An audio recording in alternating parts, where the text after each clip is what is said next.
Hello everyone, I'll demonstrate the flexing aquarium tent.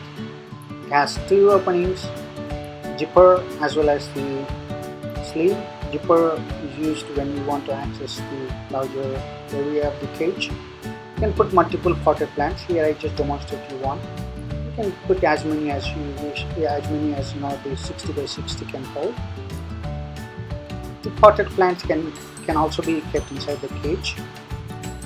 So the sleeve can be used to insert the aspirator and to work with insects, like releasing, recapturing, and then observing them. The front panel can be used for photography as well as general observations. The cage can be transported. However, when the heavy potted plants are there, you need to take out the potted plants out of the cage, and then you can transport the cage to another area and then reinstall with all potted plants.